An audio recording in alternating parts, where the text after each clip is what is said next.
Praise be to the one true God, ar-Rahman, the Lord of all realms of existence. A blessed aid to those who ended their fasting of the month of Ramadan. May all the good that you did during the month be accepted by Allah. Greetings, ladies and gentlemen, and may the grace of the Most High God be forever in your favor. Welcome to our continued exegetical analysis of Chapter 2 of the Quran, Surat al-Baqarah. In this video, we are going to be covering verses 25 to 27, which deal with a wide range of topics, here in particular, faithfulness, righteousness, salvation, the rewards of the faithful, Allah's covenant, lawlessness, and damnation. They provide a vivid description of the blessings of paradise for the faithful, warn against perfidiousness and corruption, and emphasize the consequences of breaking the covenant of Allah.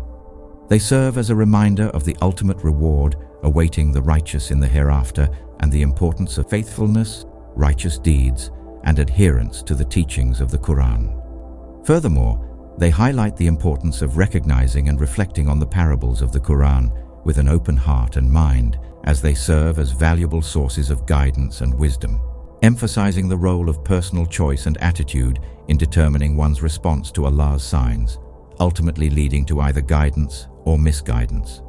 In addition to serving as a warning to the perfidious of the consequences of their rejection of divine guidance and their engagement in wrongfulness and lawlessness, the verses underscore the importance of upholding moral values and social responsibilities, reminding the faithful of their obligation to adhere to the principles of justice, fairness, and righteousness as prescribed by Allah in the Quran. These verses are situated within a broader context of the previous verses' stern warning against the perfidious, by juxtapositioning the penalty of perfidiousness to the reward of the faithful, a motif which occurs quite frequently in several chapters of the Quran.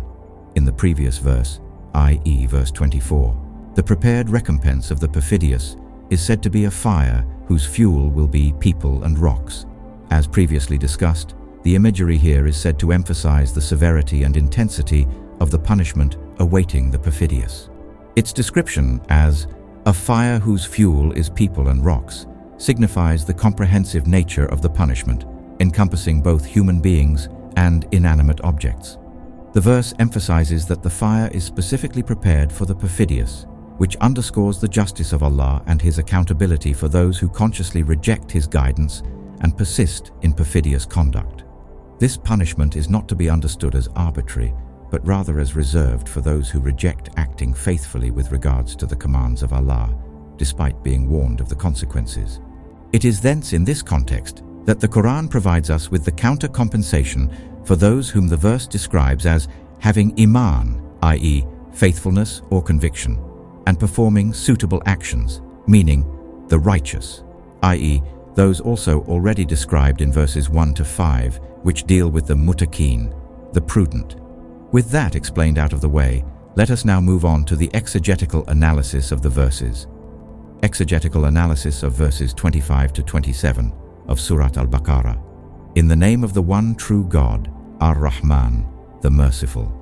And give thou glad tidings, O Muhammad, to those who are faithful and who perform suitable actions, that for them in wait shall be gardens underneath which rivers flow. Whenever they will be provided with some of its fruits as a provision, they will say, "This is what we used to be provided with before," but it will only be given to them in resemblance, and for them therein shall be pure soulmates, and therein they will be abiding. Assuredly, Allah does not shy away from setting forth an analogy, be it of a mosquito or whatever is above it. As for those who are faithful, then they know that it is indeed the truth from their Lord. But as for those who act perfidiously, then they say, "What does Allah intend by using this as an analogy? By it, He lets many go astray, and by it, He also lets many be guided. But He does not let anyone go astray except the lawless. Those who break the pact of Allah after contracting it, and they cut what Allah has commanded to be joined, and they create disharmony in the land. Such people are they who shall be the losers." Verse 25 begins by addressing the messenger, commanding him to give congratulatory tidings to the faithful of paradise as a reward for their faithfulness and righteous deeds, herein expressed in the phrase, "And give thou glad tidings, O Muhammad, to those who are faithful and who perform suitable actions," meaning the messenger, i.e. Muhammad, peace be upon him, was to confer the good news of paradise to those who have faithfulness and who perform suitable actions.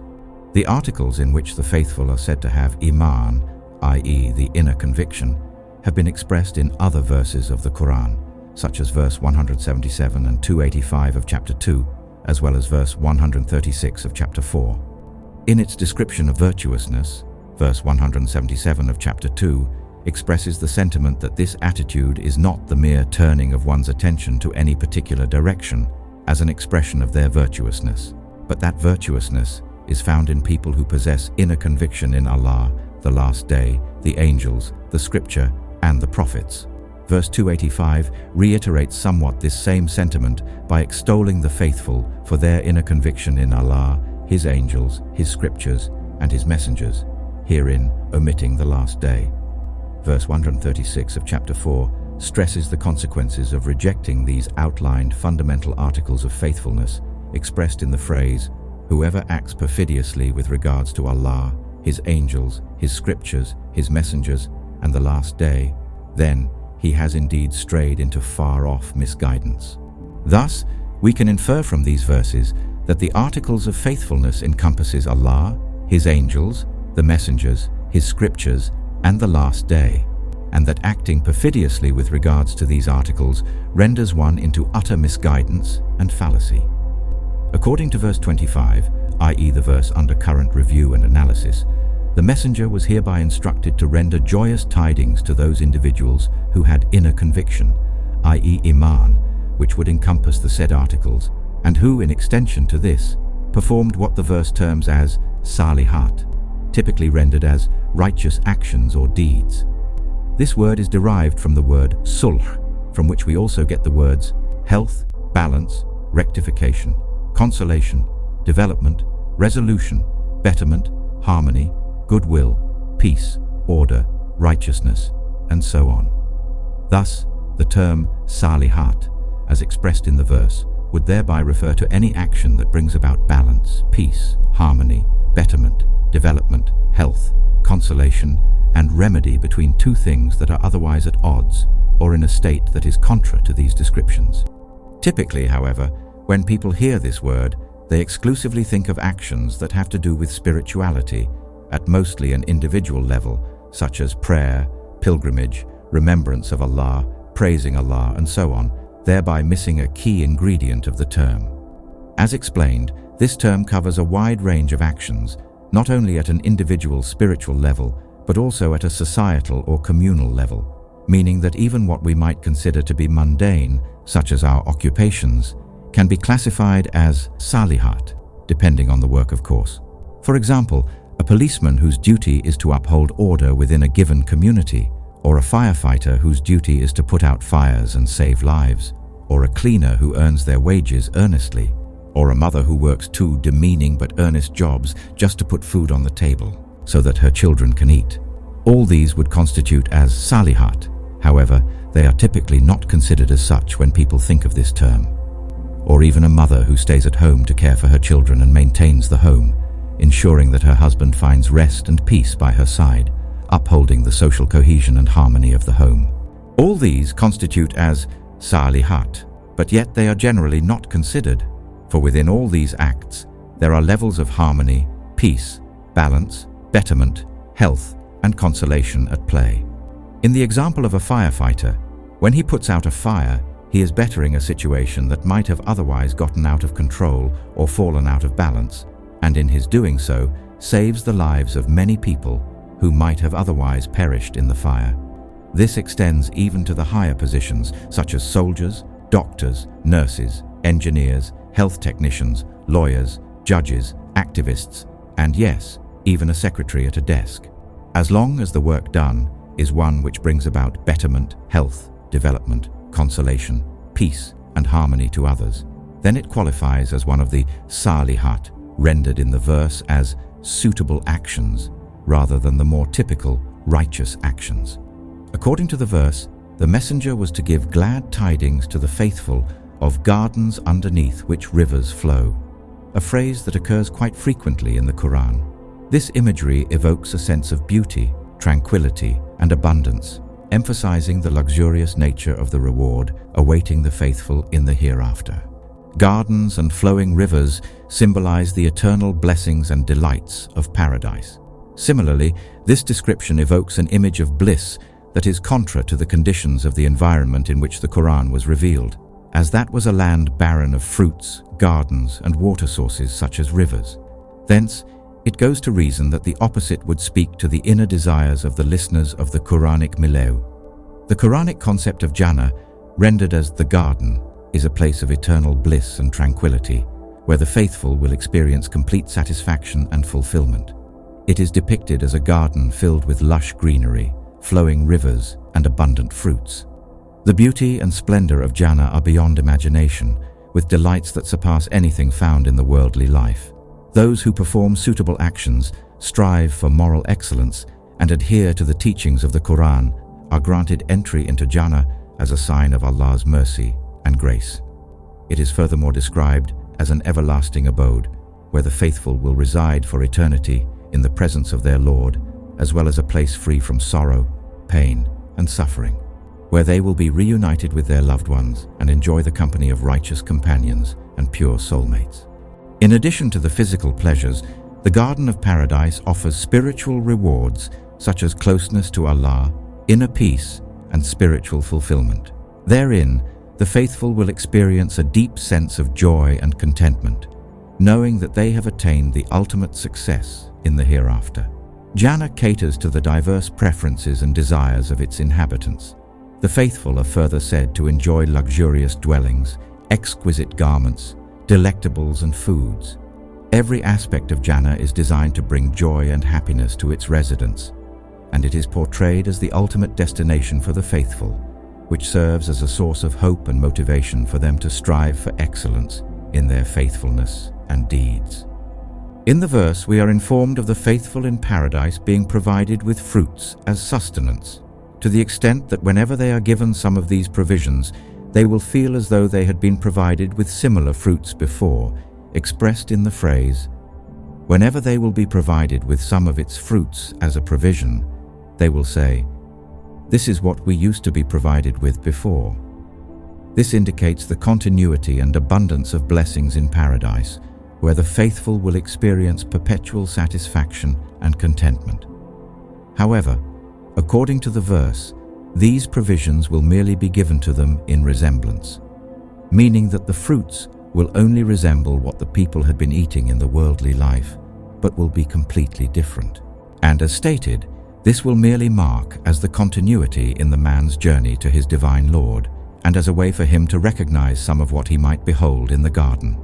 Another aspect of the reward in paradise is the provision of the azwaj mutahhara, that is, purified soulmates, pairs, or counterparts that have been physically rendered pure, virtuous, and unblemished, not to be confused with or limited to females, as typically insinuated, but possibly as newly created heavenly counterparts that are compatible with their companions, contributing to the joy and fulfillment in paradise for the righteous men and women for eternity, herein expressed in the phrase, "and therein they will be abiding." This aspect of eternity underscores the permanence and stability of the reward awaiting the righteous, who will enjoy everlasting bliss and happiness in the presence of Allah. Verse 26 introduces a parable or example to illustrate the significance of all of Allah's analogies. In this case, Allah declares that He does not shy away from presenting forth an example, no matter how minuscule it might appear, herein expressed in the phrase, "be it of a mosquito or whatever is above it," meaning that even something as small as a mosquito or something even smaller can be used by Allah to emphasize His ability to present profound truths in simple ways. Allah does not consider this to be beneath His capability, for as small as it may seem, there may be very many lessons and teachings that may be extracted from such an analogy, irrespective of how small it might appear to us. In this context, Allah is drawing our attention to what He has described in the preceding verse, wherein the Garden of Abode is alluded to, and wherein Allah has rendered an image for the faithful to conjure up in their minds when they contemplate the final reward awaiting them, portrayed as containing certain aspects which we might already be familiar with in resemblance, but not encountered in taste. The imagery is meant to incite the reader to conjure up an image of the fruits that they are already familiar with in this world, or which they love consuming in this world, and then imagining themselves encountering those same fruits in the hereafter, but yet whose taste is unimaginable. It serves no purpose to us for Allah to describe contents of the garden which the human being does not know nor can conjure up in his mind, as they cannot relate to it. But Allah intends for the human being to gain a mental connection to the garden as well as a spiritual connection. Verse 26 emphasizes that Allah is not hesitant or reluctant to present examples such as these to convey profound truths to humanity. Here, the mosquito, or whatever is above it, demonstrates Allah's ability to convey important messages through simple and relatable examples, regardless of how seemingly insignificant they may appear. One may find it bizarre why Allah would choose to describe the garden in the afterlife using imageries taken from this world, rather than stick to what the garden truly looks like, and as such, they may choose to cast doubt upon what they just read and see no significance in it, whereas others might read the same exact details and extract profound insights and meanings. According to this verse, those who are faithful recognize the truth conveyed by these analogies and parables as guidance from their Lord, and they understand the deeper meanings and lessons behind them, and they accept them as part of their faithfulness and understanding of this world and the world to come. However, there are then those who act perfidiously, who, in contrast to the faithful, question the intent and purpose behind these examples, not capable of conceptualizing the wisdom in them. They fail to grasp the underlying truths and wisdom conveyed by Allah's parables, leading to their own misguidance. Their skepticism and refusal to acknowledge the truth results in their spiritual blindness and deviation from the right path, expressed in their objection to the descriptions. What does Allah intend by using this as an analogy? Herein implying, why would Allah choose this particular thing to use as an example, thereby inferring that they understand better or are capable of utilizing a better serving example than Allah, also somewhat implying the sentiment of, wouldn't Allah know better than this? However, they fail to realize that it is precisely for this very reason that Allah has chosen that particular example, simply in order to wit out those who are truly faithful and those who do nothing but object to everything, no matter how minuscule. The verse emphasizes that Allah's presentation of parables has a dual effect. It lets many be guided, and it also leads many to go astray. Those who are open-minded and receptive to guidance benefit from these parables, gaining deeper insights and understanding of the divine truths, whereas those who are obstinate in their perfidiousness and defiance are further misled by their rejection of Allah's signs and analogies.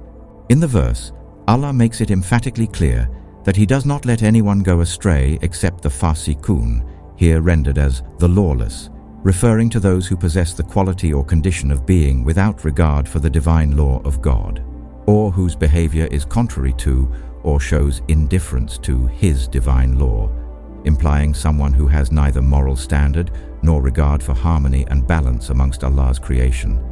And as a result, they, according to the verse, break the pact of Allah after contracting it, meaning they vow to contract a pact or covenant with Allah of being obedient and faithful, but yet they violate and break it at every turn. Their lack of moral standard renders them incapable of upholding their promises and keeping true to their word, and so they can neither be trusted nor relied upon for anything. When a trust is entrusted to them, they see no reason why they should uphold that trust or return it to its rightful person. Such people typically exhibit tendencies of anarchy, nihilism, chaos, unruliness, criminality, rebelliousness, and are highly prone to committing acts of violence, destruction, and pandemonium. They are driven by a desire to disrupt, and when they see something that is at balance, harmony, peacefulness, or equilibrium, it bothers them, and they cut what Allah has commanded to be joined, meaning they break apart those ties of social unity, familiar relations, friendships, companionship, diplomacy, and any talks of peace that people attempt to create or establish within society. And they violate the principles of justice and equality. Their narcissistic tendencies deter them from upholding order in society, as they are driven by a desire to be seen, heard, admired, and venerated, irrespective of how that might ruin other people's lives. As long as their desires and egos are fulfilled, they could care less about the plight of others, even if it means creating disharmony, disruption, and chaos in the land. This disruptive behavior may manifest in various forms, such as injustice, oppression, immorality, and exploitation. It disrupts the natural order and harmony established by Allah, leading to chaos, suffering, and injustice in society. Such people, according to this verse, are the ones who shall be the losers, a warning of the severe consequences of acting in such a lawless manner. The verse highlights the moral and spiritual degradation resulting from such actions and underscores the importance of righteousness and obedience to Allah's commands. In conclusion, verses 25 to 27 collectively serve as a reminder of the ultimate reward awaiting the righteous in the hereafter and the importance of faithfulness, suitable deeds, and adherence to the teachings of the Quran, by providing a vivid description of the blessings of paradise awaiting the faithful, and warning against lawlessness and emphasizing the consequences of acting in such a perfidious manner. Thank you very much for watching. I will see you in the next video, where we shall be discussing verses 28 to 29. Remember to subscribe and like the video, and as always, may the grace of the one true God continue to forever be in your favor.